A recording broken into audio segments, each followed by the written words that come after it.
saya ke Pak Fadlul kalau begitu. Salah satu alasan dari Kementerian Agama untuk mengusulkan gitu ya, menaikkan biaya haji adalah terkait dengan dana kelolaan di BPKH. Pak Fadlul, menurut Anda semendesak apa kita harus segera menaikkan biaya haji? Apa yang terjadi kalau tidak ada kenaikan? Oke, baik.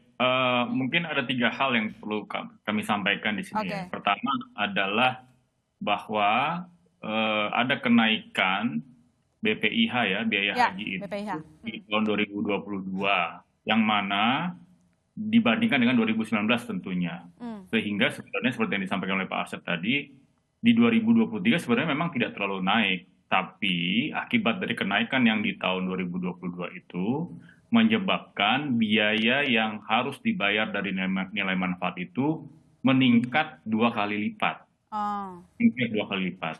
Nah, kalau kita bicara mengenai yang kedua, kita bicara mengenai historical data, maka sebenarnya selama kami dapatkan datanya di 2010 sampai saat ini, itu biaya yang dibayarkan oleh calon jemaah haji itu sebenarnya apa namanya bervariasi ya, hmm. bervariasi dari mulai 80% ke versus 20% ya, sampai yang terakhir itu sekitar 60-40. Artinya yang tahun 2022 itu yang dibayarkan oleh nilai manfaat itu 60% sebenarnya. Hmm. Nah, jadi artinya kalau misalnya kita bayangkan, itu berarti kan sebenarnya 2022 itu udah naik 2 kali lipat ya, dari sebelumnya ya anggaplah naik 10-20% secara persentase ya.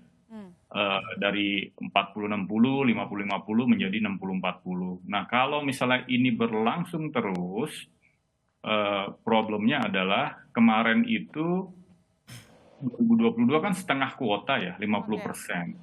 Nah, kalau dibayangkan 50%, waktu itu besarannya sekitar yang harus dibayarkan sekitar 60 juta nilai manfaatnya kalau saya tidak Hmm. salah. Nah, kalau 60 juta kali 100.000 kan 6 triliun. Ya. Secara nilai manfaat yang kita sudah tabung selama pandemi 2020, 2021, Hmm. 2021 itu masih cukup. Tapi nanti kalau pada saat seperti 2023 ini kan sudah 100% kuotanya.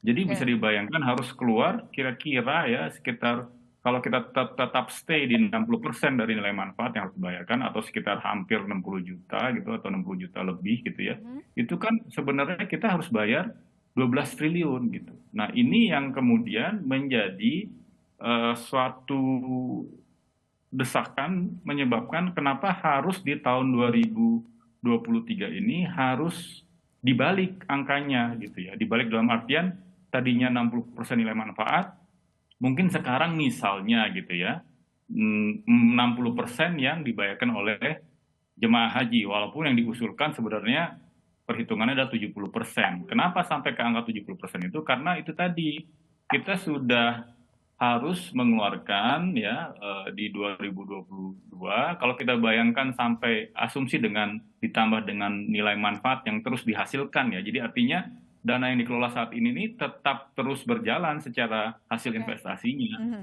Mhm. Tapi kalau problem yang berikutnya adalah dengan asumsi kombinasi atas nilai manfaat yang tahun berjalan plus dengan tabungan yang disimpan dari hasil pandemi tidak berangkat haji itu, Mhm. di 2027 itu kita ada keberangkatan haji dalam 1 tahun Oke. 2 kali Mhm. gitu. Nah, ini yang kita khawatirkan kalau kita tetap stay di 60% untuk Oke. dari nilai manfaat, nanti khawatirnya di 2027 itu akan tergerus Oke. nilai pokok investasi atau 25 juta yang disetorkan oleh calon jemaah haji selama menunggu waktu Oke. keberangkatan. Menjaga dana kelolaan dari BPKH.